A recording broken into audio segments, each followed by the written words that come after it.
प्रदेश में 15 जुलाई को सरकारी मुलाजमतों में कोटा सिस्टम के खिलाफ शुरू होने वाली तलबा तहरीक में 300 अमवात रिपोर्ट हुई।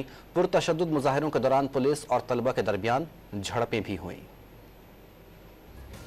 बांग्लादेश में सरकारी मुलाजमतों में कोटा सिस्टम के खिलाफ तलबा तहरीक में 300 अमवात हुई। पुरतशद्दुद मुजाहिरों के दौरान पुलिस ने मुजाहिरीन पर आंसू गैस की शेलिंग के साथ हल्के हथियार भी इस्तेमाल किए। मुख्तलिफ औकात में कर्फ्यू भी नाफिज रहा और इंटरनेट सर्विस भी मुअत्तल रही। बांग्लादेश में 15 जुलाई को शुरू होने वाला तलबा का एहतजाज सरकारी नौकरियों में कोटा सिस्टम के खिलाफ था, जो जल्द हुकूमत मुखालिफ तहरीक में बदल गया। बांग्लादेश में 1971 की जंग लड़ने वालों के बच्चों को सरकारी नौकरियों में 30% कोटा मुख्तस था। 21 जुलाई को बांग्लादेश की सुप्रीम कोर्ट ने हाई कोर्ट के फैसले को गैर कानूनी करार देते हुए हुक्म दिया कि आजादी की जंग लड़ने वाले फौजियों के बच्चों के लिए 5% कोटा रखा जाए। मुतालबात की अदम मंजूरी पर तलबा ने एहतजाज जारी रखा। बांग्लादेश की वजीर आजम शेख हसीना वाजिद ने सिविल नाफरमानी की तहरीक शुरू करने वाले तलबा को दहशतगर्द करार दिया। बांग्लादेशी वजीर आजम के बयानात ने तलबा के एहतजाज पर तेल का काम किया और बात उनके इस्तीफे तक पहुँच गयी, जिस पर बिलाखिर मजबूरन हसीना वाजिद को इस्तीफा देना पड़ा।